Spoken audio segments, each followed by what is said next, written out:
ऐसे घूमते रहते थे, यहाँ की सूचना वहां देनी, वहां की सूचना वहां देनी, वहां की सूचना वहां देनी। एक कारण ये भी हो सकता है, दूसरा कारण ये हो सकता है कि वो जगत के कल्याण के लिए घूमती हो। तीसरा कारण ये भी हो सकता है कि कोई बीमारी हो। देखो, ये तो अनुमान लगाया जा सकता है कि उनको बीमारी भी तो हो सकती है। किसी को बीमारी होती है तो एक जगह नहीं बैठता, फिर घूमता रहता है। शिव महापुराण में एक कारण और बताया है, वो महाराज दक्ष का श्राप है। आगे जाकर की कथा में अगर समय रहा कुछ तो बताएंगे। चलो, कारण कुछ भी हो, लेकिन नारद जी घूमते ही रहते हैं। संत है ना, संत को घूमते रहना चाहिए।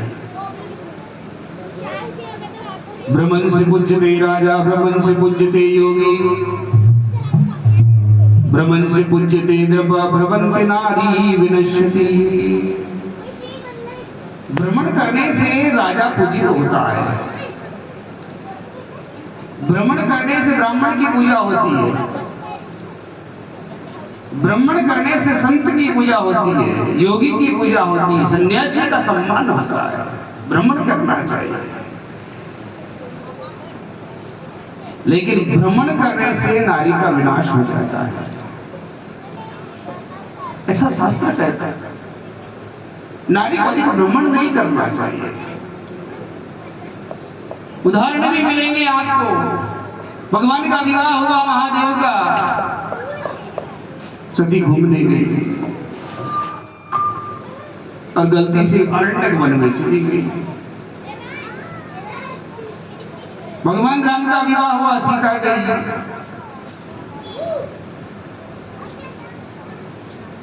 आखिर में जब आए तो घर ही बिगड़ा। तो ये नहीं कहूंगा कि नारी को भ्रमण नहीं करना चाहिए, लेकिन बिना कारण के भ्रमण नहीं करना चाहिए, व्यर्थ में, सिर्फ शौक से ही नहीं। अधिक भ्रमण नहीं करना, अपने कार्य के लिए जाना चाहिए। आजकल के जमाने में देखो, बराबर का अधिकार है और दायित्व भी बराबर का ही बनता है। परिवार को पालने में जितना पुरुष का कर्तव्य है, उतना स्त्री का भी है। तो अपने आप देव सहयोग से मान लो, सरकारी नौकरी लग गई या किसी अन्य प्राइवेट नौकरी ही करते हो, तो आपको अपने काम से जाना चाहिए और सीधे घर आना चाहिए। वैसे इधर उधर नहीं घूमना चाहिए। जो बिना कारण के ही अधिक भ्रमण करते हैं, उनका जल्दी पतन हो जाता है। भ्रमण से नारी विनश्यति, भ्रमण, अधिक भ्रमण करने से नारी का विनाश हो जाता है। इसलिए घर में कहते नारी ही घर को घर बनाती है। पुरुष चाहे कितना ही कमा ले, पर वो घर नहीं बना सकता। भवन जरूर बना लेगा, पर घर नहीं बना सकता, क्योंकि घर तो लक्ष्मी ही बना सकती है। और कभी कभी जीवन में याद रखना, पुरुष के अत्यधिक पुरुष के पतन का कारण स्त्री बनती है। स्त्री के संस्कार अच्छे हैं, स्त्री में लक्ष्मी के गुण है, स्त्री में देवी के गुण है, तो पुरुष का उत्थान अवश्य अपने आप ही हो जाता है।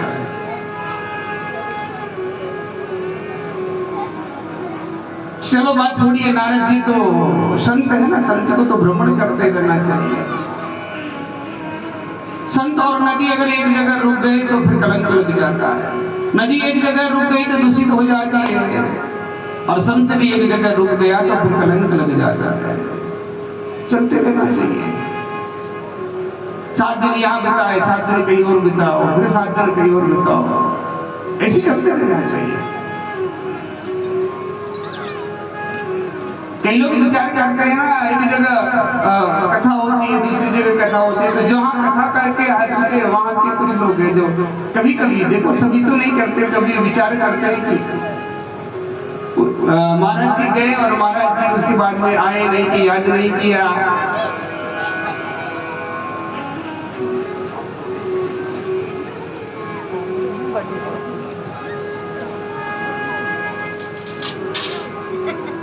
भगवान कृष्ण लाल की। मेरी कथा में 2 बार ऐसा चमत्कार हुआ, ये दूसरा चमत्कार है। बाकी किसी कथा में नहीं हुआ, 2 बार हुआ, ये भगवान की कृपा है। एक जगह पहले भी कहीं कथा चल रही थी, शायद मुझे ध्यान नहीं रहा, संगीताचार्य जी मेरे साथ, वहां भी ऐसी कोई आए अचानक वो इस तरह बोला। चलो कभी कभी कुछ अच्छा लगता है, लेकिन हमेशा नहीं।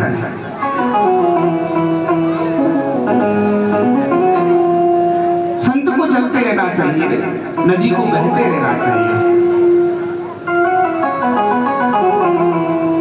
लोग कहते हैं कि महाराज जी आप गए उसके बाद में याद नहीं किया, एक बार भी फोन नहीं करते, तो भाई हम आगे की कथा करेंगे कि आपको फोन करेंगे?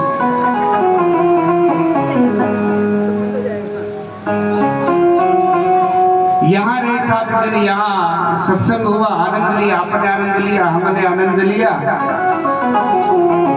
समय मिला तो आपको मिलेंगे भगवान। नहीं तो मिलन तो भगवान निश्चित करते, हम थोड़ी करते। आप और हमारे बीच में वार्तालाप होगी, ये हम निश्चित नहीं करेंगे, भगवान करेंगे। इस 7 दिन भगवान ने आपके लिए चुने, इसलिए हमें यहाँ रहना पड़ा। तो हम तो भगवान के हाथ में है भाई। वार्तालाप भी करेंगे तो भगवान करवाएंगे, तब करेंगे। हमारा जीवन तो उसके हाथ में है, उसको जहां रखना है, जितने दिन रखना है, वो निश्चित कर देते हैं पहले कि कब कहां रहना है। नहीं तो आपको पता है इस जमाने में अपनी डिक्स पर, अपने ऊपर, सिर्फ अपने ऊपर, किसी का कोई विश्वास नहीं कि अपने ऊपर सिर्फ इस जमाने में अगर कोई 100 रुपए भी खर्च करवाएगा तो नहीं करेगा। तो आप विचार कीजिए, इतने बड़े रिस्क लेकर के